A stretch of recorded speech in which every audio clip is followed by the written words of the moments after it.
यह एक ऐसे अकेले लड़के की कहानी है जिसे उसके हरे बालों और विदेशी मूल के कारण पूरे समाज ने भेदभाव किया और उससे नफरत की। उसका केवल एक ही रिश्तेदार था जो उसका दादा था और एक बचपन का दोस्त था।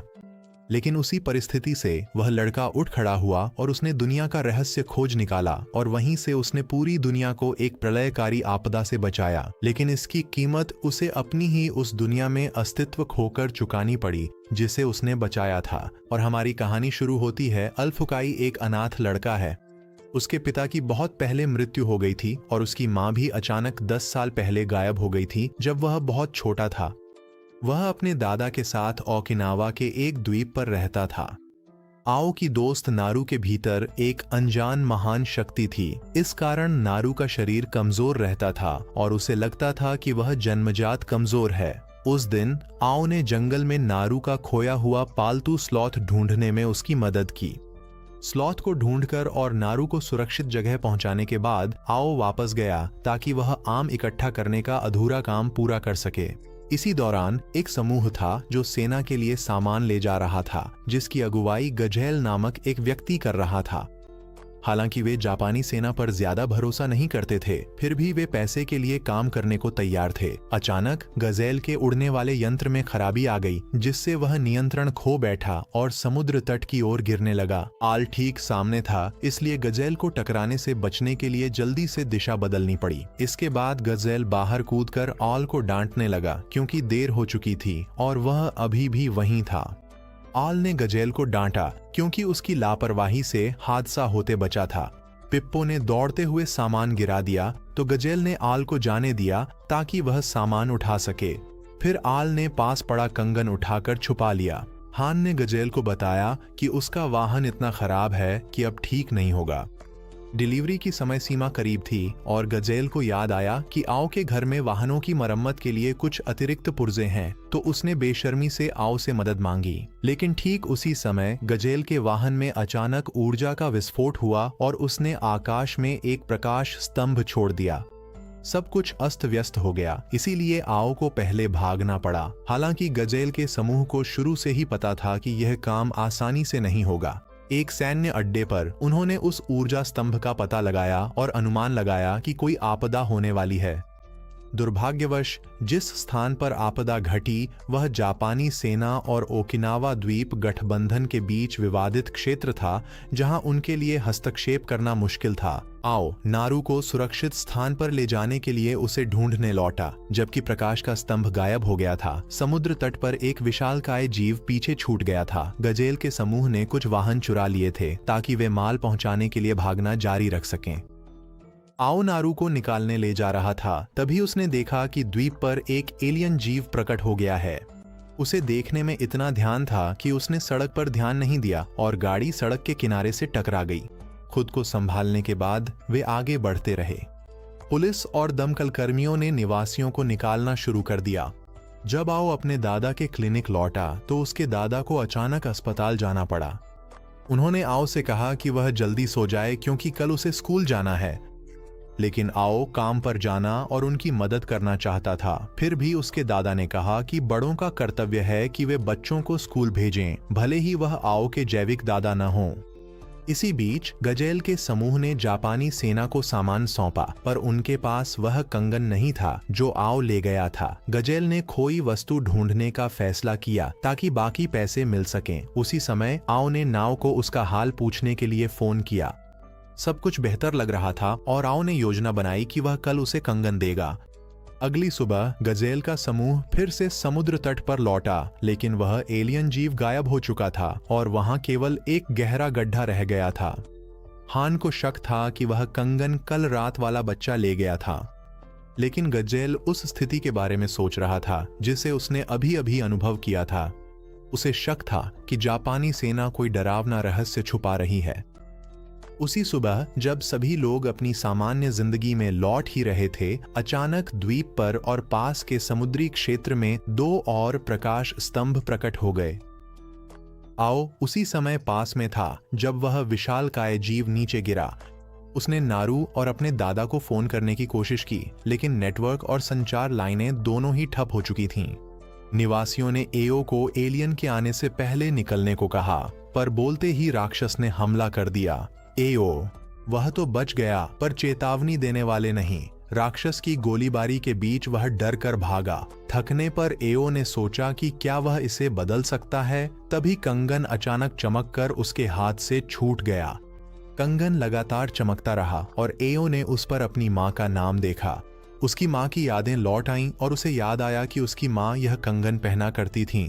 गजेल का समूह वहां पहुंचा और वह कंगन वापस लेना चाहता था, लेकिन एओ ने उसे कसकर पकड़ लिया और यहां तक कि उसे छोड़ने के लिए उसके हाथ को काट भी लिया। एओ को विश्वास था कि वह किसी भी हालत में इसे नहीं सौंपेगा। इसी बीच सैन्य बल राक्षसों से निपटने के लिए प्रस्थान की तैयारी कर रहा था, लेकिन वे ओकिनावा द्वीप पर रक्षा बलों से संपर्क नहीं कर पा रहे थे, जिससे वे स्थिति को स्पष्ट रूप से समझ नहीं सके और इसी कारण उनकी तैनाती में देरी हो गई। गजेल ने देखा कि एओ कंगन देने से इनकार कर रहा है, तो उसने समझौता किया और एओ से कहा कि वह उसके साथ चले, क्योंकि वह बस खड़ा होकर देखता नहीं रह सकता था।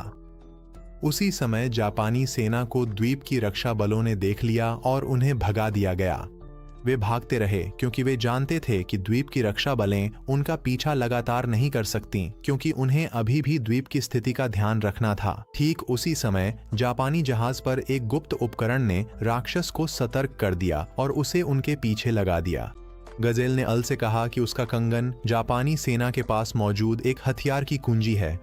उसकी योजना थी कि वह जापानी सेना से राक्षस को नष्ट करने में मदद मांगे, लेकिन अगर वे सहमत नहीं हुए तो वे वह हथियार चुरा लेंगे। वे उस विशालकाय प्राणी के पास से गुजरे और गजेल ने कहा कि जब भी यह चीज दिखाई देती है तो यह संकेत होता है कि राक्षस भी आ जाएंगे। अल ने सोचा कि राक्षसों से निपटने के लिए अंतर्राष्ट्रीय रक्षा टीम है, लेकिन गजेल को बचाव का इंतजार करना पसंद नहीं था, क्योंकि अगर वे कुछ नहीं करते तो पूरा द्वीप गायब हो सकता था।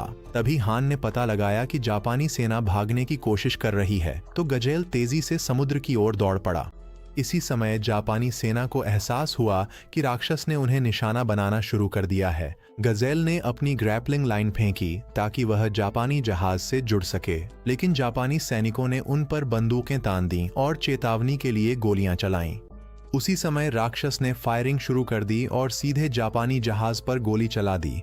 गजेल का वाहन भी इसकी चपेट में आ गया, इसलिए उसने एओ से कहा कि वह विंडशील्ड तोड़कर जापानी हथियार पर चढ़ जाए और लड़ाई करे। इसके बाद एओ उस हथियार पर कूदने में कामयाब हो गया, लेकिन गजेल का समूह समुद्र में गिर गया, जिससे एओ के पास मदद के लिए कोई नहीं बचा। फिर कंगन ने एओ की मदद की, जिससे वह कॉकपिट खोलकर अंदर जा सका। उसने देखा कि कंट्रोल पैनल ज्यादा जटिल नहीं था, इसलिए उसे विश्वास हुआ कि वह इसे चला सकता है। इसी समय एओ के दादा अपने पोते को ढूंढने लौट रहे थे। तभी अचानक उन्हें नारू का परिवार मिल गया, जिनका सड़क पर एक्सीडेंट हो गया था। फिर जहाज में विस्फोट हो गया, जिससे एओ और वह हथियार समुद्र में डूब गए। एओ अभी भी सुरक्षित था और जल्द ही उसे एहसास हुआ कि कंगन उस हथियार के साथ सिंक्रनाइज हो रहा है। फिर उसने पता लगाया कि वह हथियार अपने मालिक का स्वागत कर रहा था और उसका पिछला मालिक एओ की मां थी। इसके बाद उसके बाल हरे हो गए और मशीन चालू होकर पानी से ऊपर उठ गई। अंतर्राष्ट्रीय रक्षा बलों को अभी भी ओकिनावा द्वीप रक्षा टीम से कोई जवाब नहीं मिला था, इसलिए वे रवाना नहीं हो सके। लेकिन अचानक उन्होंने एक परिचित सिग्नल को फिर से प्रकट होते हुए पाया। जैसे ही एओ उस राक्षस की ओर बढ़ा, उसकी मशीन अचानक एक कवच रूप में बदल गई और वह एक उड़ने वाले बोर्ड पर सवार हो गया। एओ अभी भी इस तंत्र से काफी हैरान था और हालांकि वह राक्षस का सामना करते समय अभी भी डरा हुआ था, उसने खुद को शांत रहने के लिए मजबूर किया और आगे बढ़ता रहा। इस समय नारू का परिवार यह नहीं मानता था कि एओ के दादा ने उन्हें बचाया था। नारू के पिता एओ के प्रति घृणा क्यों दिखाते थे, उसका कारण यह था कि कई साल पहले उसके दादा ने एक लड़की को बचाया था और उसे द्वीप पर रहने दिया था, लेकिन जब से वह लड़की आई थी तब से बहुत सी घटनाएं घटी थीं और वह लड़की एल की मां थी। एल राक्षस पर हमला करने दौड़ा, पर अनुभव की कमी से वह खुद भागने पर मजबूर हो गया। अंतर्राष्ट्रीय रक्षा दल आ गया और उन्होंने उसे नौसिखिया समझा, क्योंकि वह राक्षस को विशाल इकाई की तरफ ले जा रहा था। एल के दादा ने रोबोट को उड़ते हुए देखा और पहचान लिया कि यह उसी लड़की का रोबोट है जिसे उन्होंने कभी बचाया था। एओ को एहसास हुआ कि उसने राक्षस को यहाँ लाकर गलती कर दी है, लेकिन तुरंत ही राक्षस ने उस पर हमला कर दिया। वह किसी तरह खुद को संभालने में कामयाब रहा, इससे पहले कि वह विशाल इकाई से टकरा जाता। एओ को पता चला कि राक्षस उसके रोबोट द्वारा उत्पन्न एक प्रकार की गैस के कारण अस्थायी रूप से अंधा हो गया था, और यह एक अनोखा तंत्र था जिसे अंतर्राष्ट्रीय रक्षा दल अब तक दोहराने में असमर्थ रहा था। इसके बाद एओ आसमान में उड़ गया और राक्षस को अपने पीछे लगा लिया। राक्षस तेजी से उसकी ओर बढ़ा और एओ का एक हाथ काट दिया, लेकिन उसने कटा हुआ हाथ वापस ले लिया और उसे राक्षस के सिर में घोंप दिया, जिससे उसने उसे पूरी तरह खत्म कर दिया। लड़ाई के बाद अंतर्राष्ट्रीय रक्षा दल ने एओ से उसकी पहचान उजागर करने की मांग की, जिससे उसे भागना पड़ा, लेकिन वह ज्यादा दूर नहीं जा सका। इससे पहले ही वे उसे एक समुद्र तटीय गुफा के पास बेहोश पाए और किनारे ले आए। एओ जागा और ब्लैंक से मिला। उसने पूछा कि रोबोट कहाँ छुपा है, पर वह अनजान बन गया। इसके बाद वह चला गया, जबकि गैजेल का समूह देख रहा था और उन्होंने तय किया कि वे किसी और से पहले रोबोट को ढूंढ लेंगे। उस रात एल अपने दादा के क्लिनिक लौटा और देखा कि द्वीप की रक्षा सेना उसे ढूंढ रही है। उन्होंने उसके दादा से कहा कि एल ही रोबोट चला रहा था, क्योंकि किसी ने एल के हरे बाल देखे थे। एल हैरान रह गया और उसने जांच की। तब उसे एहसास हुआ कि उसके बाल सच में रंग बदल चुके हैं। पहले एल की मां ने भी अपने बाल काले रंगे थे, क्योंकि गांव वाले उससे नफरत करते थे। नारू जाग चुकी थी और उसने अपने पिता को लोगों को एओ को पकड़ने के लिए भेजते हुए सुना, ताकि वे उससे पता कर सकें कि उसे रोबोट कहां से मिला। वह चुपचाप निकल गई और एओ को ढूंढ लिया। एक जानी पहचानी जगह पर एओ को लगा उसने सिर्फ द्वीप की रक्षा की थी, पर अब सब उसके पीछे हैं। उसने उसके हरे बालों को घिनौना भी कहा। नारू को फर्क नहीं पड़ा, क्योंकि उसने द्वीप बचाया था। फिर एल ने उसे अपना छुपाया रोबोट दिखाया। नारू ने पूछा क्या वो इसे फिर चलाएगा, पर एल को डर था कि लोग उससे और नफरत करेंगे। उसने कुछ गलत नहीं किया, फिर भी सब उसे बाहरी ही समझते थे। इसी बीच अंतर्राष्ट्रीय रक्षा टीम अभी भी आगे के आदेशों का इंतजार कर रही थी, जब उन्हें अचानक एक आपातकालीन कॉल मिली, क्योंकि उनका बचा हुआ पायलट जब वह अकेला था तो उसे द्वीप की रक्षा सेना ने पकड़ लिया था। एओ नारू के साथ था और नफरत से बचने के लिए अकेले रहने लगा। तभी नारू के पिता और उनके साथियों ने एओ को पकड़ लिया। इसी बीच गजेल की टीम को रोबोट मिला, पर वे उसे चलाना नहीं जानते थे। गजेल ने तय किया कि वह एओ से ही उसे चलवाएगा। इसी बीच इंटरनेशनल डिफेंस टीम के कमांडर इविका, ब्लैंक और अपने अधीनस्थों के साथ ओकिनावा द्वीप रक्षा बलों के साथ बैठक के लिए जा रहे थे। रास्ते में एक छोटी लड़की ने ब्लैंक को वर्ल्ड डिफेंस पायलट के रूप में पहचान लिया और उनसे अपनी मां को बचाने की गुहार लगाई। अधिकारी परेशानी नहीं चाहता था, लेकिन इविका ने ब्लैंक को मदद करने की अनुमति दे दी। अधिकारी ने देखा कि पायलट्स के बच्चे होने की अफवाहें सच लग रही थीं। उसने गलती से एओ का जिक्र कर दिया, जिससे इविका की रुचि जाग गई। इसलिए उसने अधिकारी को एक तरफ ले जाकर निजी तौर पर बात की और बैठक की जिम्मेदारी अपनी अधीनस्थ रेबेका को सौंप दी। जब रेबेका पहुंची तो उसने इंटरनेशनल डिफेंस टीम को विशाल जीव को पूरी तरह नष्ट करने की अनुमति मांगी। लेकिन द्वीप रक्षा बलों को विश्वास नहीं था कि राक्षस एक ही जगह पर 2 बार प्रकट होंगे, और वे चाहते थे कि इंटरनेशनल डिफेंस टीम जल्द ही वहां से चली जाए।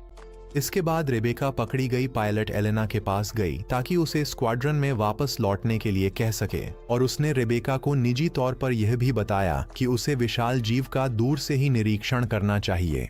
इसी बीच एओ को उन लोगों में से एक के साथ अकेले में बात करने का मौका मिला जिन्होंने उसे पकड़ा था। उस आदमी ने कहा कि वह 10 साल पहले एओ की मां से मिलने गया था। नारू की दादी ने फिर बताया कि 13 साल पहले एओ की मां अचानक आसमान से गिर गई थी और उस क्षेत्र के डॉक्टर ने उसकी जान बचाई थी। इसके कुछ ही समय बाद अमेरिकी लोग एओ की मां को ले जाने के लिए आए, लेकिन उसके दादा ने उसे छुपा दिया और उन्हें पता नहीं चलने दिया। नारू ने सोचा लोग एओ से इसलिए बचते हैं क्योंकि उसका इतिहास स्पष्ट नहीं है, पर तभी उसके पिता ने आकर कहा कि एओ और उसकी मां ने यहाँ के विशाल देवता को नाराज किया है। एओ के 3 साल के होने पर वह जीव यहाँ दिखा था और अमेरिकियों द्वारा मां को पकड़ते ही वह जीव भी गायब हो गया। इसलिए सभी ने मान लिया कि एओ की मां ही वह थी जो उस विशाल जीव को द्वीप पर लाई थी। वे एओ से नफरत करते थे क्योंकि उस साल जीव के आने से कई परिवार मारे गए और सिर्फ नारू ही बच पाई थी। एओ ने प्रायश्चित के लिए पूछा पर वह कुछ नहीं कर सका। गजेल ने अपने दोनों दोस्तों को यह कहानी सुनाई और कहा कि यह द्वीप पागल होता जा रहा है और लोग बस किसी को दोष देने के लिए ढूंढ रहे हैं। इविका ने जान लिया कि एओ कहाँ है और वह मिलने अंदर गया। तभी गजेल गाड़ी लेकर घुसा ताकि एओ को ले जा सके। तब एओ को पता चला कि उसे पकड़ने वाला गजेल का पिता था। उसका इरादा एओ के जरिए जापानी सेना से सौदेबाजी कर द्वीप की आजादी मांगना था। लेकिन गजेल के विचार अलग थे क्योंकि उसके पिता के बचकाने तरीकों से अब तक कुछ भी हासिल नहीं हुआ था। इसलिए वह खुद संघर्ष के जरिए स्वतंत्रता हासिल करना चाहता था। फिर वह एओ को वहां से ले गया और देखा कि एक और बड़ा राक्षस आ गया है। वह चाहता था कि एओ लड़ाई जारी रखे, लेकिन एओ ने मना कर दिया, यह कहते हुए कि रोबोट चलाने के कारण ही ये हालात पैदा हुए हैं। इसलिए उसने गजेल से कहा कि उसे उसके दादा के घर छोड़ दे। गजेल बेमन से मान गई और एओ ने देखा कि क्लिनिक में आग लगी है, पर दादा नहीं चाहते थे कि एओ लोगों से नफरत करे क्योंकि वे डरे हुए थे और उनके पास कोई जगह नहीं थी। वे बस द्वीप की रक्षा कर रहे थे। एओ ने उसकी बात समझी और वापस लड़ने लगा। गजेल का समूह उसके मन बदलने की उम्मीद में इंतजार करता रहा। द्वीप सेना के हमले के बीच रेबेका ने बताया कि राक्षस की विद्युत चुंबकीय तरंगों से आम हथियार बेकार हो जाएंगे। अब अंतरराष्ट्रीय टीम ने कमान संभाल ली है। ब्लैंक और एलेना युद्ध में कूद पड़े और राक्षस जहाज के नीचे से हमला किया। उसने छोटे छोटे राक्षस छोड़ने शुरू कर दिए जिससे एलेना को उन्हें साफ करना पड़ा। लेकिन जल्द ही जहाज ने अपनी पूरी सेना छोड़ दी जिससे लड़ाई बेहद कठिन लगने लगी। गजेल के पूछने पर एओ ने कहा कि बिना लड़े उसे पछतावा होता। फिर उसे मां का दिखाया कंगन याद आया। अब रोबोट द्वारा पायलट चुने जाने पर उसे समझा आया कि उसकी मां ने सब पहले से तय कर रखा था। वह विमान उड़ाकर युद्ध में गया और उसके आने से सेना ने उसे निशाना बनाना शुरू कर दिया। अंतरराष्ट्रीय रक्षा टीम ने एओ से संपर्क करने की कोशिश की, लेकिन वह रेडियो का इस्तेमाल करना नहीं जानता था। इसलिए विमान ने खुद को उसके लिए सबसे आसान मोड में सेट कर लिया ताकि वह उसे चला सके। एओ को एहसास हुआ कि ये चीजें वाकई में उतनी आसान नहीं थीं जितनी उसने अपने देखे हुए एनीमे में देखी थीं। ब्लैंक और एलेना ने देखा कि इंसान जेट तैनात कर राक्षसों पर बेकार में गोलियां चला रहे हैं, इसलिए वे दोनों मजबूरन दौड़ पड़े। एक पीछे रह गया और एक आगे बढ़ गया। इविका ने अचानक ब्लैंक को फोन किया और उससे कहा कि वह एओ का ध्यान रखे। ऑल ने रोबोट को बदलने और हथियार निकालने का तरीका ढूंढ लिया, लेकिन वह भूल गया कि उसकी दूसरी बांह गायब थी, इसलिए उसने हथियार गिरा दिया। वह गलती से खतरे में गया तो ब्लैंक ने उसे बचाया। जमीन पर उसे वही पुराना लड़का मिला।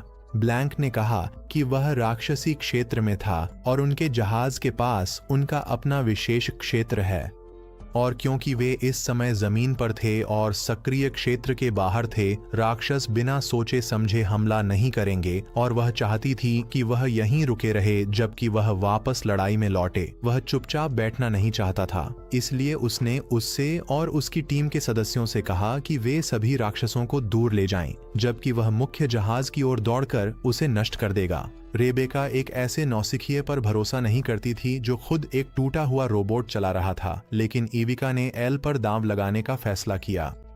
अब ब्लैंक और एओ एक दूसरे से रेडियो के माध्यम से संवाद कर सकते थे और एओ के पास जहाज से निपटने के लिए सिर्फ 1 मिनट से थोड़ा अधिक समय था।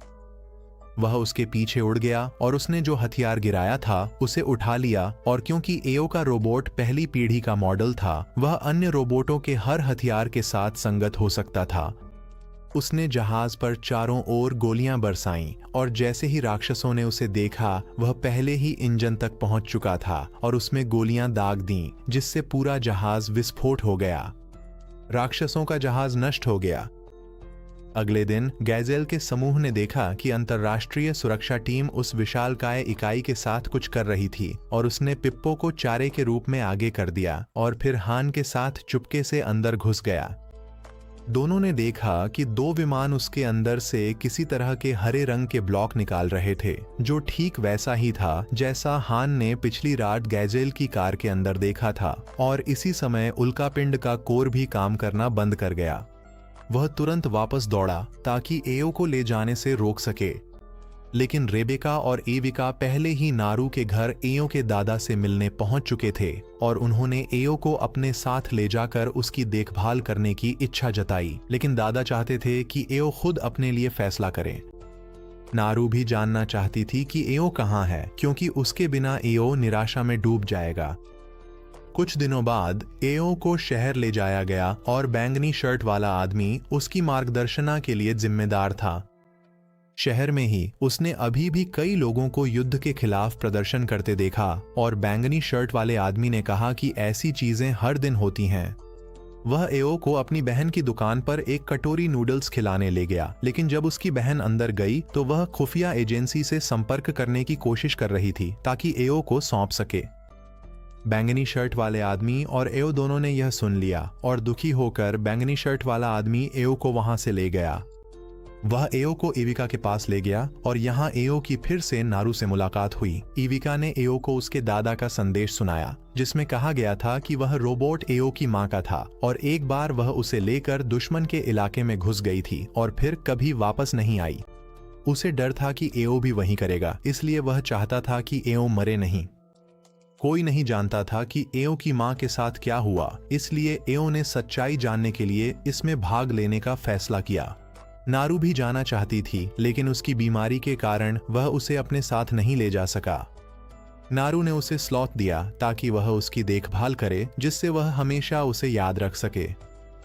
इसी बीच द्वीप की रक्षा सेनाओं ने सूचना मिलने के बाद एओ को जिंदा पकड़ने के लिए विमान भेजने शुरू कर दिए और बाद में वे किसी भी कीमत पर एओ को पकड़ने की कोशिश करने लगे। इंटरनेशनल प्रोटेक्शन टीम को जल्दी रवाना होना पड़ा, जबकि एओ उस रोबोट के पास गया जिसे बैंगनी शर्ट वाले लड़के ने छुपाया था और उसने उसे चलाकर इंटरनेशनल प्रोटेक्शन टीम के जहाज पर पहुंचा दिया। जब वह कमांड रूम में पहुंचा तो उसने पूछा कि स्लॉथ कहाँ है, लेकिन किसी ने भी उसे नहीं देखा था। स्लॉथ गलती से गजेल के समूह के पास पहुंच गया था क्योंकि वे पहले ही चुपके से जहाज पर चढ़ गए थे। अब एओ को फिर से ब्लैंक और एलेना से मिलने का मौका मिला और वह अब उनके मुख्यालय को देख सकता था, जो देखने में दिलचस्प लग रहा था, लेकिन उसे सच में समझ नहीं आया कि उन्होंने उसे इस तरह क्यों बनाया था। जब वे लैंडिंग जोन पर पहुंचे तो पूरी तकनीकी टीम विमान की देखभाल के लिए तैयार थी और एओ की मुलाकात एलेक्स से हुई, जो तकनीकी विभाग के प्रमुख थे और उन्हें एओ से मिलना जरूरी था। उसने कहा कि बांह की मरम्मत में 4 घंटे लगेंगे और वह इसे एओ की तेज रफ्तार लड़ाई की शैली के अनुसार समायोजित कर देगा। एविका ने एओ को अपने साथ चलने के लिए बुलाया, लेकिन एओ स्लॉथ को लेकर चिंतित था, इसलिए एविका ने कहा कि रेबेका उसकी तलाश करेगी। स्लॉथ को ढूंढते समय रेबेका को गलती से 3 छुपे हुए लोग मिल गए और तीनों सीधे उसी पर गिर पड़े। उसने गजेल को दूर लात मार दी और गजेल अपने कमांडर एविका से मिलना चाहता था। एओ को जांच के लिए ले जाया गया और विश्लेषण के दौरान उन्होंने पाया कि वह सामान्य लोगों से अलग है। एक मामले में उसकी आंखें, क्योंकि उसकी आंखें वे तरंगें देख सकती थीं जो सामान्य आंखें नहीं देख सकतीं, जैसे कि विद्युत चुंबकीय तरंगें या पराबैंगनी किरणें। उसने अपनी स्थिति के बारे में पूछा और एविका ने कहा कि वह पूरी तरह से सामान्य है और उसके बालों का रंग बस उसकी मां से विरासत में मिला है। इसके बाद ब्लैंक ने उसे बेस का दौरा कराया और बताया कि इस जगह पर उनके अलावा कई और पायलट भी हैं, और वह उसे डॉर्म क्षेत्र में ले गई, लेकिन उसे एहसास हुआ कि वह अपने वरिष्ठ अधिकारियों से उसका आईडी कार्ड पूछना भूल गई थी। और अचानक टीवी पर खबर आई कि स्लॉथ बेस पर तेजी से दौड़ रहा है। और अगर आप सब सोच रहे हैं कि एक स्लॉथ इतनी तेज कैसे दौड़ सकता है, तो चिंता मत कीजिए, क्योंकि मुझे भी इसका कोई अंदाजा नहीं है। और अल चिंतित हो गया और उसने उसे ढूंढने के लिए दौड़ने का फैसला किया। इसी बीच गजेल इस जगह के चेयरमैन से मिलने गई और उनसे उस चीज के बारे में पूछा जिसे उन्होंने लोगों को उल्का पिंड के कोर से लाने का आदेश दिया था। वह सोचने लगा कि क्या यह वाकई वैसा ही एनजीओ है जैसा दुनिया मानती है। चेयरमैन को वे दिलचस्प लगे, इसलिए उसने उन्हें गुप्त रूप से संगठन में शामिल करने का फैसला किया। उसी समय अल एक भीड़भाड़ वाले इलाके में पहुंचा और उसने अपना स्लॉथ एक अन्य पायलट टीम के साथ देखा, जबकि ब्लैंक गलती से गजेल और उसके समूह से टकरा गया जो रेबेका के साथ चल रहे थे। और ब्लैंक ने रेबेका से पूछा कि वे लोग कौन हैं, लेकिन उसने सिर्फ इतना कहा कि वे स्टिलवेज हैं और फिर गजेल के समूह को अपने साथ ले गई और वे बिना कुछ समझाए चले गए, जिससे ब्लैंक पूरी तरह से उलझन में रह गया। जहाज पर रेबेका को खबर मिली कि एक उल्कापिंड गिरा है और इसी समय एओ की मुलाकात अंकल की पायलट टीम से हुई जिसका नाम ब्रूनो था। और ये सभी उसके सदस्य थे और छोटी लड़की दिखने में बहुत छोटी थी लेकिन असल में उसी उम्र की थी और खुद को एओ की सीनियर भी मानती थी। अचानक ब्रूनो को एक मिशन मिला और उसने पूरे समूह को प्रस्थान के लिए बुला लिया और उन्होंने स्लॉथ को एओ को लौटा दिया और ब्रूनो के साथ चले गए। एओ ने सोचा कि ऐसा क्यों है, तो एलेना ने समझाया कि वे इस मिशन में शामिल नहीं होंगे क्योंकि ब्रूनो की टीम इसे संभालेगी। इसके बाद इविका कमांड रूम में गया और वहां गजेल के समूह को पाया और चेयरमैन ने कहा कि अब से वे संगठन के सदस्य होंगे। फिर एलेना एओ को डॉर्म लेकर आई और उसे बाहर ही बंद कर इंतजार करने को कहा और ब्लैंक वहां आ गया और हैरान हुआ कि वह महिला डॉर्म के बाहर क्यों है, तो उसने बहाना बनाया कि एलेना उसे यहां घसीट लाई थी, जिससे उसे हैरानी हुई कि ये दोनों कब से इतने करीब हो गए। उसी समय ब्रूनो का समूह युद्ध क्षेत्र में प्रवेश करने लगा और तीनों लड़कियां आगे बढ़ीं और वहां द्वीप रक्षा बलों का एक जहाज देखा। और जब वे इस बात को लेकर उलझन में थीं कि वह गुट वहां क्यों मौजूद है, तभी अचानक एक राक्षस बाहर निकला और जहाज को तोड़ डाला और उसने ब्रूनो की टीम के एक पायलट को भी फॉर्मेशन से बाहर कर दिया। राक्षस लगातार बादलों के पीछे से प्रकट हो रहे थे, जिससे उन्हें अनुमान लगाना असंभव हो गया था क्योंकि रडार उन्हें पकड़ नहीं पा रहा था। ब्रूनो ने मदद के लिए बुलाया और कमांड रूम ने एल के समूह को तैनात करने का फैसला किया, लेकिन इविका ने मना कर दिया क्योंकि उसकी टीम अभी-अभी युद्ध से लौटी थी, लेकिन अब कोई और विकल्प नहीं था। ब्लैंक और एलेना को जल्दी ही आदेश मिल गया और उसने एल से कहा कि संगठन की असल में सिर्फ उसकी मां का रोबोट वापस लाने की मंशा थी, इसलिए वह लड़ाई जारी रखना चाहता है या नहीं यह उसका अपना फैसला है और कोई उसे मजबूर नहीं करेगा। वह दोनों लड़कियों के साथ पायलट चेंजिंग रूम गया और इविका ने उसे उसका अपना पायलट सूट दिखाया। तीनों फिर हैंगर गए और आओ की मुलाकात एलेक्स से हुई, जिसने बताया कि आओ का विमान मरम्मत के बाद लॉन्च के लिए तैयार है और संगठन ने विमान का नाम भी उसकी मां द्वारा चुने गए नाम नरवोश पर रखने का फैसला किया है। इसके बाद वे आधिकारिक रूप से उड़ान भरकर युद्ध के लिए निकल पड़े। इसी बीच उस द्वीप पर जिसे आओ ने अभी-अभी छोड़ा था, एक हथियार तस्कर बॉस को पता चला कि उसका व्यापारिक साझेदार असल में सरकार के लिए काम कर रहा है, तो उसने अपने आदमियों को उस पर और उस गोदाम पर बंदूकें तानने का आदेश दिया जहां तस्कर हथियारों को ले जा रहे थे और जमा कर रहे थे। सरकारी सैनिक जल्दी ही उन्हें दबाने के लिए पहुंच गए और तस्करों ने साधारण बंदूकों से विरोध करने की कोशिश की, लेकिन वे टैंकों के सामने बिल्कुल भी टिक नहीं सके। हथियार तस्कर बॉस के साथ जिस आदमी को घेर लिया गया था, उसने अप्रत्याशित रूप से बॉस के सभी सैनिकों को हरा दिया और बॉस को बिल्कुल भी पता नहीं था कि वह आदमी कौन है और यहाँ तक कि वह रहस्यमय आदमी खुद भी अब तक यह जानने की कोशिश कर रहा था कि वह असल में कौन है। एक रोबोट पायलट स्विमिंग पूल से बाहर निकला, लेकिन उसे वहां केवल एक महिला दिखाई दी, जबकि गोदाम पूरी तरह से नष्ट हो चुका था और कमांडर के आदमियों को समझ नहीं आया कि कमांडर ने उन्हें पलटकर हमला करने का आदेश क्यों दिया। लेकिन असली कमांडर तो पूरे समय छुपा हुआ था और उसने कोई आदेश नहीं दिया था। और फिर उसे पता चला कि एक रूप बदलने वाला था जिसने उसका रूप धारण कर हमला शुरू किया था। उस रूप बदलने वाले ने फिर पूल में मौजूद आदमी से रोबोट पर हमला कर उसे अपने कब्जे में ले लिया और उसे उड़ाकर सीधे उस राक्षस की ओर ले गया जिसे इंटरनेशनल प्रोटेक्शन टीम निशाना बना रही थी। आओ के पास लौटते हुए इविका ने उसे उनके सिस्टम में मौजूद एक एआई जॉर्ग से मिलवाया और जॉर्ग ने उसे स्पष्ट रूप से वह स्थान बताया जहां उसे जाना था और यह भी बताया कि उनका मिशन राक्षसों से निपटना होगा और साथ ही ब्रूनो की टीम के 3 पायलटों को भी बचाना होगा। और उन्हें जल्दी जाना पड़ा क्योंकि कमांड शिप ने पता लगा लिया था कि ब्रूनो सीधे अंदर जाने की कोशिश कर रहा है और उन्हें शक था कि वह रास्ता साफ करने के लिए राक्षस के जहाज में टक्कर मार देगा। और उन्होंने पूरी कोशिश की कि जल्दी पहुंच सकें, लेकिन अंत में फिर भी बहुत देर हो चुकी थी और ब्रूनो ने खुद को बलिदान कर दिया था। इसलिए वे बादलों के अंदर राक्षस के जहाज का स्थान देख सकते थे और कमांड शिप चाहती थी कि वे पीछे हट जाएं क्योंकि विस्फोट के कारण ऊर्जा अस्थिर हो गई थी। इसलिए जब वे राक्षस के जहाज के पास पहुंचते तो उनके विमान को उड़ने में कठिनाई होती और अचानक वह रोबोट जिसे पहले शैपशिफ्टर ने लिया था मदद के लिए तेजी से आया, कुछ गोलियां चलाईं और फिर उड़ गया।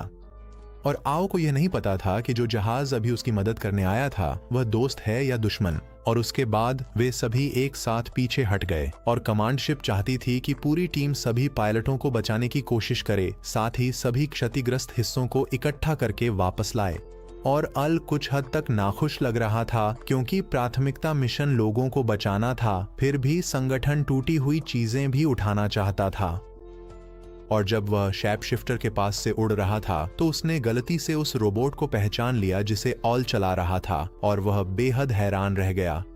और लौटने पर अल अस्पताल गया पायलटों से मिलने के लिए और वह सबसे छोटी क्लोई से मिलने गया और आखिरकार छोटी लड़की उठकर अल से मिली और उसने उसे बताया कि सभी सुरक्षित हैं और ब्रूनो के साथ क्या हुआ यह सच छुपा लिया। और बाद में वह वहीं रुका ताकि क्लोई आराम कर सके, लेकिन आधी रात को वह खुद भी सो गया और क्लोई ने देखा कि रेबेका ऑल को बुला रही है तो उसने उसे सुना और जान लिया कि ब्रूनो के साथ क्या हुआ था। और चूंकि अल अभी भी सो रहा था, ईविका ने चाहा कि वह और आराम करे और दोनों लड़कियों को खुद ही सॉर्टी करने दिया। और ईविका ने अल को सो जाने के लिए दोष नहीं दिया क्योंकि वह कई दिनों से आराम नहीं कर पाया था। और फिर क्लोई ने ऑल को जगाया और उसे एहसास हुआ कि सभी पहले ही जा चुके हैं। उसे लगा वो बेकार है और किसी को उसकी जरूरत नहीं। वो खुद को दोष देने लगा जो क्लोई से देखा नहीं गया। लड़की ने कहा सब बस उसे बचाना चाहते थे क्योंकि उसकी नींद पूरी नहीं हुई थी और इस तरह बाहर जाना अपनी मौत को बुलाने जैसा ही होता। और वह ब्रूनो की मौत से ज्यादा दुखी नहीं थी क्योंकि उसे उन्हें बचाने के लिए ऐसा करने के लिए मजबूर किया गया था। और ईविका भी वैसी ही थी, हर कोई उसकी रक्षा करना चाहता था, फिर भी वह सिर्फ यही सोचता रहा कि वह बेकार और अयोग्य है। और क्लोई ने स्वीकार किया कि उसने अल की नकल करने की कोशिश की थी जब वह राक्षस जहाज के सक्रिय क्षेत्र में घुस गई थी, लेकिन जब उन पर पलटवार हुआ और वे असफल हो गए तो इससे केवल उनके लिए तबाही आई। और उसकी हिम्मत बढ़ाने वाली बात सुनकर अल ने जाने का फैसला किया। दोनों लड़कियों ने दूर से बेअसर फायरिंग की, इसलिए ऑल उनके पास गया ताकि वे गोली चलाकर उसका रास्ता खोल सकें। राक्षस जहाज की ढाल सक्रिय होने में समय लेती थी, इसलिए उसने मौके का फायदा उठाकर अंदर घुसने की सोची। वह तूफान के बीच से दौड़कर एक छोटे जहाज पर उतरा और उसे तोड़ दिया ताकि और जहाज निकले। वहां से उसने उन्हें सीढ़ियों की तरह इस्तेमाल कर ऊपर चढ़ाई की और जब वह पास पहुंचा तो उसने सीधे राक्षस जहाज के ऊर्जा कोर में मुक्का मारा और उसे सफलतापूर्वक नष्ट कर दिया। और जब वह वापस लौटा तो उसे ईविका से सराहना मिली। और फिर रूप बदलने वाले ने समझा कि उसका अस्तित्व एओ से कैसे जुड़ा है। और अगली सुबह एओ और ब्लैंक ने देखा कि लोग ब्रूनो का सामान साफ करने आए हैं और एओ अंदर गया और देखा कि ब्रूनो ने हमेशा अपनी टीम के बच्चों को अपनी सबसे बड़ी प्राथमिकता दी थी और वह इस सिद्धांत के साथ काम करते थे कि बच्चों के मरने का समय नहीं है। और एओ का दिल टूट गया क्योंकि उनके जैसा अच्छा इंसान अब इस दुनिया में नहीं रहा। इसी बीच रूप बदलने वाला संगठन के मुख्य द्वार पर पहुंच गया और हमला कर दिया। वह लगातार एक रूप से दूसरे रूप में बदलता रहा और अंत में अपने असली रूप में लौट आया। और इस सफेद बालों वाले आदमी ने खुद को सत्य कहा और सत्य लगातार बेस की ओर बढ़ता गया और अपनी हथेली को बंदूक की तरह बनाकर एक शब्द कहा, बैंग। और बिना किसी स्पष्ट कारण के लगातार विस्फोट होते रहे और सैनिकों को सत्य को रोकने के लिए दौड़ना पड़ा, लेकिन उसने मुख्य द्वार को नष्ट कर दिया और अंदर चला गया। और पुलिस, जिन्हें घुसपैठिए को रोकने के लिए तैनात किया गया था, वे सभी विस्फोट में उड्डी डीएच गए। और ईविका ने आओ को फोन किया और दोनों यानी आओ और ब्लैंक को कमरे के अंदर ही रहने को कहा और बताया कि कोई उन्हें लेने आएगा। और ब्लैंक ने शिकायत की क्योंकि उसे लड़के के कमरे में रहना पड़ रहा था, लेकिन शुरुआत से ही वह खुद यहाँ पहले आई थी, किसी ने उसे मजबूर नहीं किया था। और कमांडर ने यह भी पूछा कि क्या एलेना उन दोनों के साथ है, क्योंकि उसने आपातकालीन चैनल के जरिए उससे संपर्क करने की कोशिश की थी, लेकिन कोई जवाब नहीं मिला। इस समय वरिष्ठ अधिकारी इस घुसपैठिए के बारे में चर्चा कर रहे थे और वे इस हमले को युद्ध की घोषणा मानने पर विचार कर रहे थे। और भले ही घुसपैठियां केवल एक ही था, इसे हल्के में नहीं लिया जा सकता था। और फिर वरिष्ठ अधिकारी बाहर गए और रेबेका को सूचित किया कि सबसे पहले उन्हें पायलटों की सुरक्षा सुनिश्चित करनी है और स्थिति के अनुसार उन्हें पूरे बेस को आत्मविनाश करना पड़ सकता है। और उसके बाद हम मिरर से मिले। वह इस बेस में काफी प्रसिद्ध गायिका थी और उसकी एक प्रस्तुति होने वाली थी, लेकिन हमले के कारण अब वह रद्द कर दी गई थी। और उसके साथ प्रस्तुति देने वाले साथी चाहते थे कि वह जल्दी से जल्दी वहां से निकल जाए, लेकिन उसने उन्हें पहले जाने के लिए कहा क्योंकि उसे अभी कुछ करना बाकी था। और मिरर ने बेस में लगे कैमरों के जरिए देखा और पता लगाया कि ट्रुथ इस स्थान की ओर बढ़ता हुआ प्रतीत हो रहा था। लेकिन जैसे ही उसने ऊपर देखा, वह पहले से ही मंच पर था और सैनिक उसे रोकने के लिए दौड़ पड़े और उससे पूछा कि वह कहां से आया है, लेकिन उसने कोई जवाब नहीं दिया और सिर्फ इतना कहा कि वह यह प्रस्तुति बेस में मौजूद सभी लोगों को समर्पित करेगा। और इसके बाद उसने माइक्रोफोन पकड़ा और आगे की ओर दौड़ा, फिर एक गोली चलाई जिससे सभी सैनिक उड़ गए। और फिर उसने मिरर से पूछा कि वह यहाँ क्या कर रही है, और जब उसने सुना कि वह एक गायिका है तो उसने उसे अनदेखा किया और वहां से चला गया। और इसके बाद मिरर ने रेडियो के जरिए सुना कि सैनिक लोगों को इकट्ठा कर रहे हैं ताकि शेल्टर की सुरक्षा की जा सके। लेकिन मिरर को एहसास हुआ कि ट्रूथ का निशाना वह जगह बिल्कुल भी नहीं था। और इसी समय गेजल लगातार उल्टी कर रहा था जब अचानक शौचालय में विस्फोट हो गया और ट्रुथ यहाँ अंदर चलता रहा। और क्योंकि सैनिक उसका पीछा कर रहे थे, उन्होंने ध्यान नहीं दिया और गेजल और उसके दोस्त पर पैर रख दिया और उन्होंने ट्रुथ को एक कोने में धकेल दिया और उसे लगा कि वे उसे दुनिया के रहस्य की तलाश करने से रोक रहे हैं। और इसी समय कमांड रूम ने देखा कि ट्रुथ केवल ऊपर की ओर जा रहा है, नीचे की ओर नहीं। तो ऐसा लग रहा था कि वह जितने ज्यादा लोगों को मार सके उसकी बजाय पायलटों को निशाना बना रहा है। तो कमांड रूम ने इंजीनियरिंग विभाग को सूचित किया कि पायलट्स को सॉर्टी के लिए भेजा जाए और मुख्य इंजीनियर का मानना था कि अब केवल एक ही मशीन सॉर्टी कर सकती है। लेकिन रेबेका ने स्थिति को देखते हुए सोचा कि एक ही काफी है, इसलिए उसने एओ को पहले जाने दिया। लेकिन जैसे ही उसने मशीन चालू की, ट्रुथ पहले से ही उसके ठीक सामने था और उसने देखा कि एओ वही व्यक्ति है जिसे वह इस समय ढूंढ रहा था। और उसने यह भी पूछा कि एओ उस औरत की मशीन के अंदर क्यों है, और एओ को एहसास हुआ कि वह उसकी मां को जानता है, जिससे वह बहुत गुस्सा हो गया। और रेबेका ने ट्रुथ को धमकाने के लिए अपनी बंदूक निकाल ली, लेकिन उसने हाथ हिलाया और उसे दूर उड़ा दिया। और रेबेका को मजबूर होकर एओ को तुरंत रवाना होने का आदेश देना पड़ा और उसने विमान चालू किया और उड़ान भर ली, जबकि ट्रुथ अभी भी उसका पीछा कर रहा था। और उसने देखा कि एओ अब फिर से अपनी मां की मशीन का इस्तेमाल कर रहा है और उसके बाद वह एक विशाल छाया में बदल गया और फिर एओ की कोई खबर किसी को नहीं मिली। और उसी दौरान वरिष्ठ अधिकारियों ने ब्रूनो की टीम को आराम और स्वास्थ्य लाभ के बाद फिर से युद्ध में लौटने के लिए बुला लिया और उन्होंने पूछा कि एओ कहाँ गया है, तो वरिष्ठ अधिकारियों ने कुछ जवाब दिया। और इसी बीच नारू, जो बीमार थी, आराम करने के बजाय अपने परिवार से भागकर अपने पिता के कार्यस्थल को ढूंढने निकल पड़ी। और गेजेल भी अपने घर लौट आया था अपने पिता से मिलने, जो चाहता था कि गेजेल उसका काम संभाले, लेकिन गेजेल ने मना कर दिया क्योंकि उसके पिता ने उसे कभी अपना बेटा नहीं माना। और वह यह भी जानना चाहता था कि सरकार लोगों से जो सच्चाई छुपा रही है उसकी जांच पड़ताल करे, इससे पहले कि वह कुछ और सोचे। और इसी समय नारू के पिता ने पता लगाया कि वह उनके कार्यस्थल पर है, तो वह कार से बाहर निकले और पूछा कि वह बीमार होते हुए भी यहाँ क्यों आई है। और वह कुछ कहना चाहती थी, लेकिन उसके पिता ने उसे बीच में ही रोक दिया और तुरंत घर जाने को कहा और वह आज्ञाकारी होकर लौट गई। लेकिन रास्ते में वह फिर से बीमार हो गई और अचानक आओ ने उसे सहारा दिया। और इसके बाद आओ उसे उसके पिता के कार्यस्थल पर वापस ले गया, भले ही वहां प्रवेश करना मना था।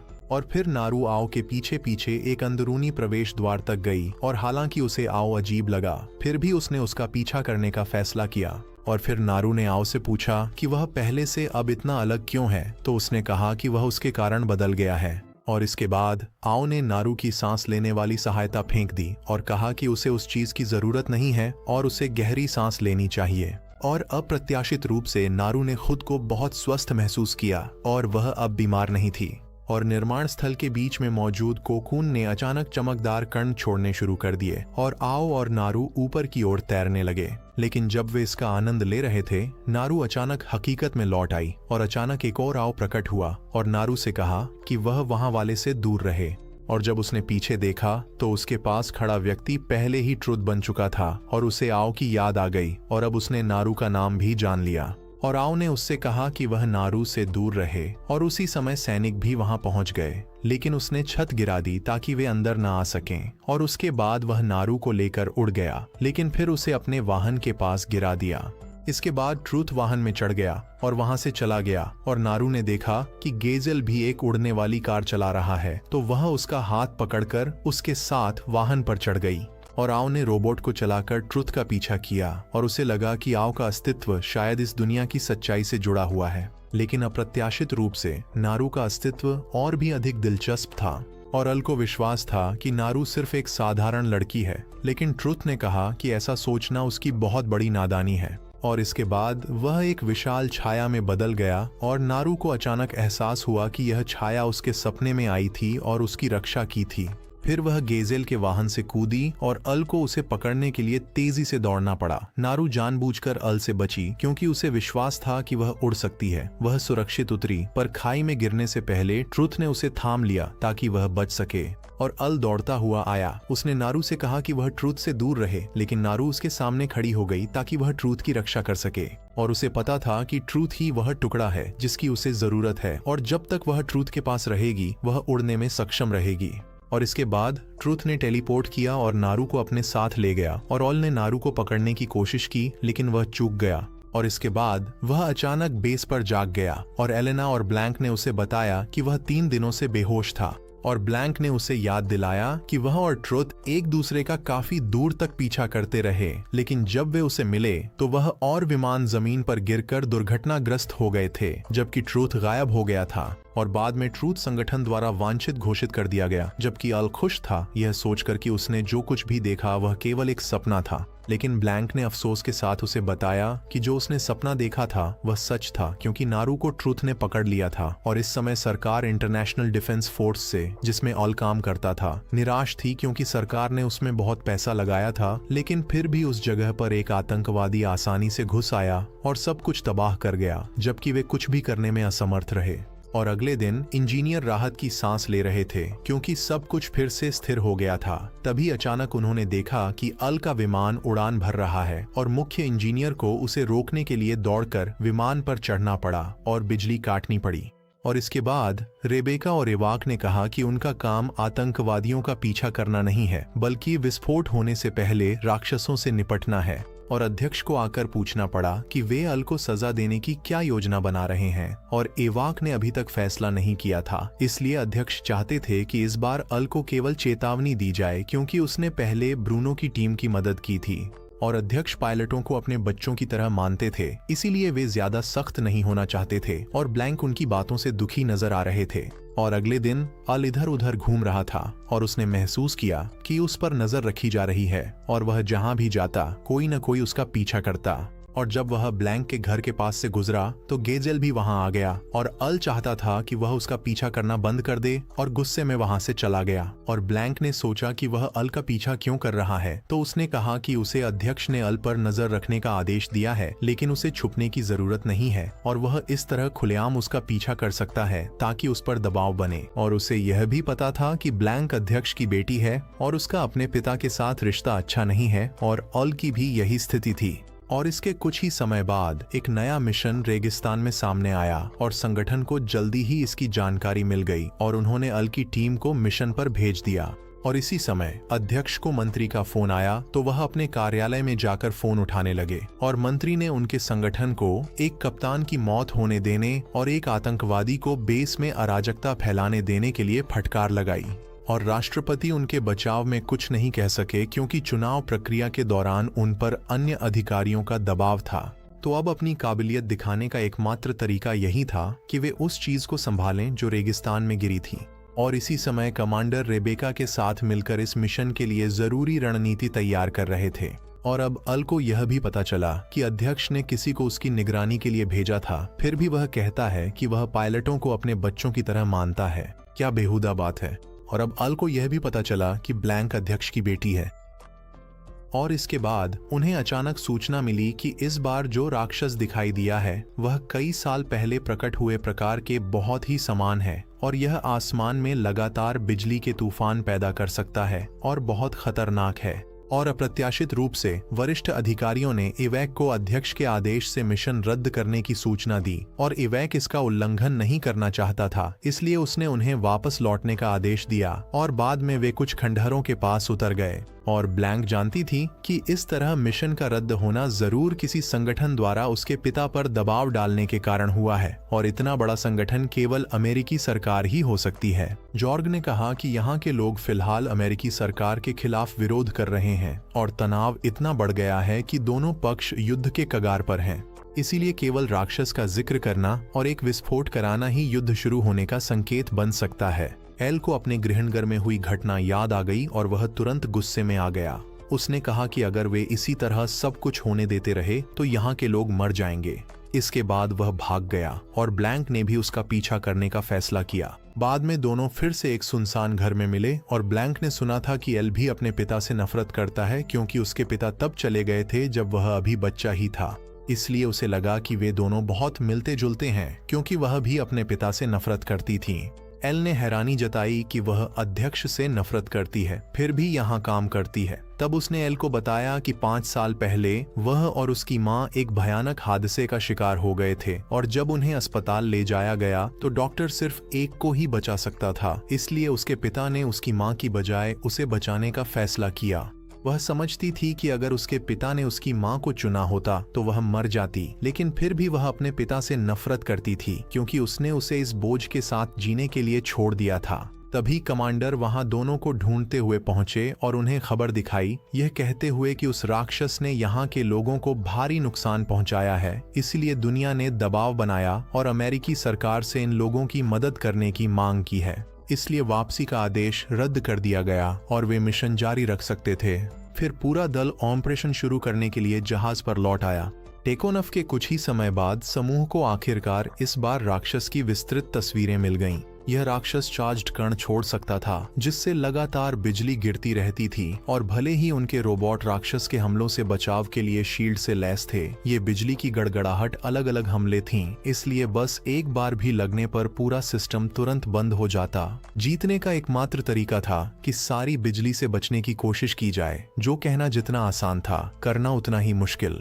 लेकिन अब उनके पास सोचने का समय नहीं था, इसलिए एलेना ने अपनी ऊंचाई कम की और राक्षस को गिराने के लिए अपनी बंदूक सेट करने लगी। आओ और ब्लैंक भी जल्दी से उसके पास पहुंचे ताकि एलेना लगातार फायरिंग कर सके, लेकिन उन्होंने देखा कि राक्षस एक बड़े क्षेत्र में बिजली गिराने की तैयारी कर रहा है, इसलिए बाकी दोनों को पीछे हटना पड़ा। दुर्भाग्यवश एलेना पर बिजली गिर गई जिससे वह बंद हो गई और उसे रिब्यूट करने की जरूरत पड़ी और कमांडर को मजबूरन आओ और ब्लैंक को अपनी जगह पर रुकने और आदेशों का इंतजार करने के लिए कहना पड़ा क्योंकि योजना को पूरा करने के लिए एलेना की जरूरत थी। अचानक पूरे समूह ने देखा कि राक्षस ने अचानक एक डिब्बे का रूप ले लिया है और तेजी से भाग रहा है और गणना के जरिए उन्होंने समझा कि राक्षस सीधे कोकून से टकराने और उस पर गिरने का इरादा रखता है और अनुमान लगाया गया कि अगर टक्कर हुई तो कई लोग मारे जाएंगे। कमांडर ने सभी को वापस लौटने का आदेश दिया क्योंकि अब और कुछ किया नहीं जा सकता था, लेकिन आओ ने मना कर दिया और उसे विश्वास था कि अभी भी कोई रास्ता है, लेकिन उसके कुछ करने से पहले ही ब्लैंक उड़कर निकल गया था। वह कोकून की ओर उड़ गई और टक्कर को रोकना चाहती थी और आओ भी उसकी मदद करने आ गया। वह भी उसकी मदद करना चाहता था ताकि वह अपने पिता से बदला ले सके, ताकि वह बच जाए और अपने पिता के चेहरे पर मुक्का मार सके। फिर दोनों एक साथ ऊपर उड़ गए और राक्षस को रोकने की कोशिश की और दोनों ने एक साथ राक्षस के दोनों किनारों पर फायर किया जिससे उसमें सचमुच दरारें आ गईं। लेकिन टक्कर होने में अब 30 सेकंड से भी कम समय बचा था। हर एक सेकंड बीतता गया और आखिरकार दोनों ने टक्कर होने से ठीक पहले राक्षस को नष्ट करने में कामयाबी हासिल कर ली। हालांकि दोनों विस्फोट से प्रभावित हुए, लेकिन केवल रोबोट ही क्षतिग्रस्त हुए जबकि पायलट अभी भी सुरक्षित थे। दोनों इस बात से बेहद खुश थे कि वे अब भी जिंदा हैं और वापस लौट सकते हैं। आओ और ब्लैंक फिर वापस लौटे और देखना चाहते थे कि इन सब के बाद चेयरमैन का चेहरा कैसा होगा। लेकिन फिर दोनों ने तुरंत पता लगाया कि टेलीविजन पर दिखाया गया फुटेज इस बेस के लोगों द्वारा अमेरिकी सरकार को धोखा देने के लिए फर्जी बनाया गया था। इसी समय चेयरमैन ने यह भी बताया कि अमेरिकी सरकार उनसे उस फुटेज के बारे में सवाल कर रही थी, क्योंकि अमेरिकी सरकार ने जांचकर्ता भेजे थे और विरोधी शहर में तो कुछ भी नहीं हो रहा था। चेयरमैन ने यह भी बताया कि उन्हें कुछ भी पता नहीं है और अब चेयरमैन को इवैक की जरूरत थी ताकि वे उनकी देर से वापसी का कारण बता सकें। उन्होंने बस इतना कहा कि जहाज के इंजन में खराबी आ गई थी, इसलिए उन्हें देर से लौटना पड़ा और उन्होंने बिल्कुल भी हस्तक्षेप नहीं किया था। इसके बाद ब्लैंक और आओ को एहसास हुआ कि चेयरमैन ने वह फुटेज इसलिए तैयार करवाया था ताकि वे मिशन जारी रख सकें। तो मूल रूप से चेयरमैन ने भी कई लोगों की जान बचाई थी। इसके बाद कमांडर यहाँ रेबेका के साथ लौटे और देखा कि आओ और ब्लैंक के बीच अब काफी नजदीकियां आ गई थीं। उस समय के बाद जापानी सेना अब एक कृत्रिम कोकून के सिमुलेशन का परीक्षण करने की योजना बना रही थी ताकि जापान को दुनिया में नंबर 1 बनाने में मदद मिल सके। चूंकि अब जापान को विश्व भर की मित्र सेनाओं और अमेरिकी सरकार द्वारा अलग थलग कर दिया गया था, जिन्होंने एक साथ मिलकर उन्हें कोई भी जानकारी देने से इनकार कर दिया था, जिससे अर्थव्यवस्था तो स्थिर रही लेकिन सेना अन्य देशों की तुलना में काफी पीछे रह गई। हालांकि सेना मजबूती से विकास करना चाहती थी, लेकिन वे जानते थे कि नागरिक निश्चित रूप से इस कदम का समर्थन नहीं करेंगे, क्योंकि लोग केवल शांति से जीना चाहते थे। फिर भी उन्होंने इसे आवश्यक समझा, इसलिए उन्होंने एक हैकर समूह से उन गोपनीय दस्तावेजों की जानकारी खरीदने का फैसला किया जिन्हें अमेरिकी सरकार कोकून से संबंधित छुपा रही थी। हालांकि जापानी सेना की यह योजना एक जासूस द्वारा बाहर भेज दी गई थी। अब हम पायलटों के समूह के पास लौटते हैं। चूंकि उस दिन उनकी छुट्टी थी, ब्लैंक और एलेना ने पूल में जाकर आराम करने का फैसला किया, लेकिन अचानक आओ वहां दौड़ता हुआ आया और चाहता था कि दोनों प्रशिक्षण पर ध्यान दें। लेकिन ब्लैंक का मानना था कि तैराकी भी एक प्रकार का प्रशिक्षण है और वह जानती थी कि आओ अपनी प्रेमिका नारू को बचाने के लिए अधीर है और शायद वह उनके साथ तैरने में इसलिए शामिल नहीं होना चाहता था क्योंकि उसे तैरना नहीं आता था। लेकिन उसने उसे सही किया और कहा कि वास्तव में उसे तैरना आता है। इसी बीच चेयरमैन ने एवाक को सूचित किया कि जापानी सेना एक राक्षसी कोकून बनाने का परीक्षण करने की योजना बना रही है और आओ की टीम का अगला कार्य गुप्त रूप से उस कोकून को जापानी सेना से प्राप्त करना होगा। ठीक उसी समय आओ का समूह एवाक के कमरे के पास से गुजरा और आओ ने देखा कि चेयरमैन ने अभी अभी अपने कमांडर को कोई आदेश दिया है। कुछ ही देर बाद गिसेल का समूह जापान भेज दिया गया। कुछ परेशान करने वाली इमिग्रेशन प्रक्रियाओं के बाद गिसेल का समूह आखिरकार पार कर गया। पूरा समूह फिर सैन्य अड्डे के पास एक पहाड़ी पर गया ताकि वे सिग्नल पकड़ सकें और बातें सुन सकें। चूंकि यही वह जगह थी जहां कोकून जापान में गिरा था, इसलिए जापान ने अपना अनुसंधान और निष्कर्षण प्रक्रिया शुरू करने में ज्यादा समय नहीं लगाया। अब वे अनुसंधान प्रक्रिया शुरू कर रहे थे।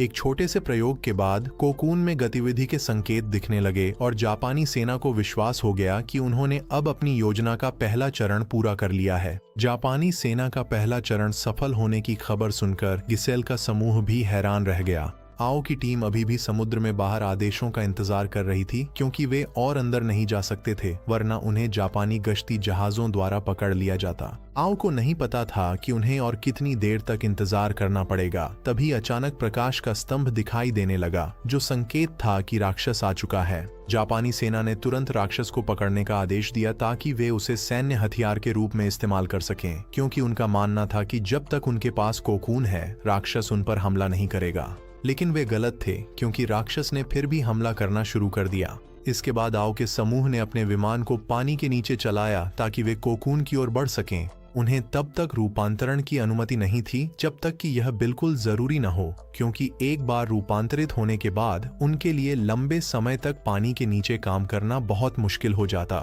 आओ ने सवाल किया कि उन्हें जमीन पर जाने के बजाय पानी के नीचे क्यों जाना पड़ रहा है, तो कमांडर ईविका ने समझाया कि इस बार उनका लक्ष्य कोकून के अंदर मौजूद क्वार्ट्ज अयस्क को हासिल करना है, वही चीज जिसे राक्षस भी चाहता है। इसलिए जब तक वे क्वार्ट्ज अयस्क लेकर सुरक्षित लौट आते हैं, मिशन को सफल माना जाएगा। मूल रूप से संगठन का काम हमेशा कोकून के अंदर मौजूद क्वार्ट्ज अयस्क को हासिल करना ही था, लेकिन इस मिशन की प्रकृति को देखते हुए अगर स्थिति की मांग होती तो वे कोकून के साथ साथ क्वार्ट्ज अयस्क को भी नष्ट कर सकते थे। आओ फिर भी लोगों को बचाना चाहता था, लेकिन दोनों लड़कियों ने कहा कि जापानी लोग उसकी मदद के बावजूद आभार नहीं जताएंगे। लेकिन चूंकि वह जापान का बच्चा था, वह अपने देशवासियों को कष्ट में देखकर बिना मदद किए चुप नहीं रह सकता था। आओ आगे बढ़ गया, इसलिए इविका के पास कोई विकल्प नहीं बचा और उसने दोनों लड़कियों से मिशन जारी रखने को कहा। अब गेजेल का समूह अब और छुपकर बातें सुनना नहीं चाहता था, बल्कि सीधे सैन्य अड्डे में जाकर जानकारी हासिल करना चाहता था। अचानक आओ पानी के नीचे से ऊपर आ गया। उसने बेस के चारों ओर देखा और पाया कि विस्फोट केवल एक ही जगह हुआ था, इसलिए राक्षस निश्चित रूप से वहीं था। इसी दौरान जापानी सैन्य कमांडर बेस से भागने की कोशिश कर रहा था। तभी उसने आओ को उड़ते हुए देखा। उसे लगा कि वह उनके रोबोट्स में से एक है। अचानक वाहन में बैठे एक सैनिक ने ड्राइवर को गोली मार दी। फिर वह ट्रुथ में बदल गया और दावा किया कि वह रोबोट उसका है, कमांडर का नहीं। वह कमांडर को मारने ही वाला था कि अचानक गेजेल के समूह का वाहन पहाड़ से सीधा नीचे आ गया। इसी समय आओ सीधे पानी में कूद गया और उसने राक्षस का सिग्नल पकड़ लिया। उसने सावधानी से रूप बदला और राक्षस के पास आने का इंतजार करने लगा। जैसे ही उसने देखा कि उसका सिग्नल पास है, राक्षस कहीं दिखाई नहीं दिया, लेकिन अचानक उसकी एक टांग कुचल गई। गेजेल और उसके दोस्त अभी अभी दुर्घटनाग्रस्त वाहन से बाहर निकले ही थे कि अचानक फिर से ट्रुथ से आमना सामना हो गया। गेजेल ने अपने पैरों के पास पड़ी बंदूक को देखा और पूछा कि क्या यह सारी मुसीबत ट्रुथ की वजह से हुई है या नहीं। दोनों लड़कियां अब उस इलाके में पहुंच चुकी थीं जहां क्वार्ट्ज रखा था, लेकिन जब उन्होंने उसे खोला तो वहां सिर्फ क्षतिग्रस्त क्वार्ट्ज था जिसे जापानी सेना ने दोबारा इस्तेमाल किया था। हालांकि ये केवल कोकून के उपउत्पाद थे, लेकिन इनकी मात्रा इतनी ज्यादा थी कि चिंता का विषय बन गई, क्योंकि अगर बहुत सारा क्षतिग्रस्त क्वार्ट्ज एक जगह इकट्ठा हो जाए तो विस्फोट हो सकता है। आओ अभी भी उस राक्षस का पता नहीं लगा पाया था। तभी अचानक वह उसे घसीटकर गहराई में नीचे ले गया। पानी का दबाव धीरे धीरे रोबोट को नुकसान पहुंचा रहा था, जिससे उसे बचने के लिए एक पैर काटना पड़ा। लेकिन दोनों लड़कियां ठीक समय पर आओ की मदद के लिए पहुंच गईं। तब उसे एहसास हुआ कि जब राक्षस उस इलाके में तैरेगा जहां ईंधन लीक हो रहा है, तभी वह अपना असली रूप दिखाएगा। इसलिए उसने लड़कियों के रोबोट पर हमला किया ताकि और अधिक ईंधन बाहर निकले और राक्षस को बाहर आने के लिए मजबूर किया जा सके। आओ तुरंत आगे बढ़ा, राक्षस को पकड़ लिया और उसे तब तक दबोच कर रखा जब तक वह फट नहीं गया। लेकिन अब उसके रोबोट को बहुत ज्यादा नुकसान हो चुका था, इसलिए वह डूबने लगा। दोनों लड़कियां एक बार फिर आओ को बचाने आईं और उसे सतह तक खींच लाईं। गेजेल कई बातों को लेकर ट्रुथ से सवाल कर रहा था। तभी दोनों लड़कियां आओ को लेकर उड़ती हुई वहां से गुजरीं, जिससे गेजेल का ध्यान भटक गया और ट्रुथ को एक बार फिर भागने का मौका मिल गया। वापस लौटने पर दोनों लड़कियों ने पूछा कि आओ को कैसे पता चला कि राक्षस को अपनी असली शक्ल कैसे दिखानी है, लेकिन आओ खुद भी इस बारे में निश्चित नहीं था। इसके बाद हम जापानी सेना के कमांडर के पास लौटते हैं। उसे यह सबक मिल गया था कि जापान को हथियारों की दौड़ में शामिल होने के बजाय अपनी अर्थव्यवस्था का विकास करते रहना चाहिए। लेकिन ठीक उसके बाद ट्रुथ वहां प्रकट हुआ और उसके साथी को खत्म कर दिया। उसने दावा किया कि वह उस आदमी की जापान पर प्रभुत्व जमाने की इच्छा को देख सकता है और वह उससे सहयोग करना चाहता है ताकि वह उससे भी बड़ा लक्ष्य हासिल कर सके। इसके कुछ ही समय बाद अमेरिका के एरिज़ोना रेगिस्तान में अचानक एक राक्षस ने लैंडिंग की। हालांकि अमेरिकी सेना ने राक्षस का मुकाबला करने और उसे रोकने के लिए कड़ी लड़ाई लड़ी, लेकिन अंत में वे फिर भी असफल रहे। असल में ये पहली बार नहीं था जब अमेरिका पर किसी राक्षस ने हमला किया हो। आओ ने सोचा कि अगर अमेरिका पर फिर से हमला हुआ तो क्या वे उसकी संस्था से मदद मांगेंगे, लेकिन कमांडर इविका को लगा कि इसका जवाब शायद नहीं होगा। इसलिए आओ की पूरी टीम को सीमा पर आदेशों का इंतजार करना पड़ा। गेजेल और रेबेका अब अमेरिका में एक सरकारी अधिकारी के साथ मामलों पर चर्चा कर रहे थे, इस उम्मीद में कि अमेरिकी सरकार उनकी संस्था की मदद स्वीकार कर लेगी। लेकिन अधिकारी उनकी मदद नहीं चाहता था और बार बार बातचीत को इस ओर मोड़ देता था कि वह और रेबेका कभी एक ही कंपनी में सहकर्मी थे। हालांकि अब दोनों अपनी अपनी राह पर जा चुके हैं। जब वे दोनों सेना के लिए काम करते थे तब उन्होंने एक बार एक द्वीप के नागरिकों के बीच हुए संघर्ष के दौरान पूरे देश का सफाया कर दिया था। उस द्वीप पर गिरे कोकून से निपटने के बाद वहां गृह युद्ध छिड़ गया और वे दोनों भी उस संघर्ष में फंस गए और जल्द ही अमेरिकी सेना ने उस द्वीप की सेना को दबा दिया। इसके बाद दुनिया ने मदद देने से इनकार कर दिया, जिससे उस द्वीप की स्थिति दिन ब दिन और खराब होती गई।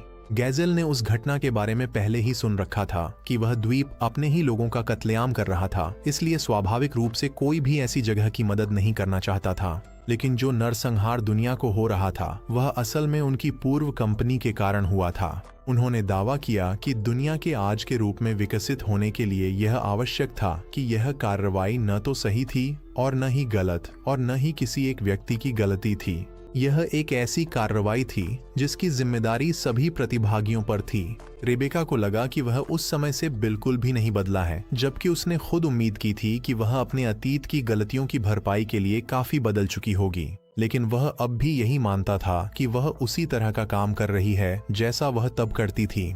आओ बैठा हुआ आदेशों का इंतजार कर रहा था। तभी अचानक नारू स्लॉथ उसके पास हेमिलिन के पाइप पाइपर की कहानी वाली एक किताब ले आई।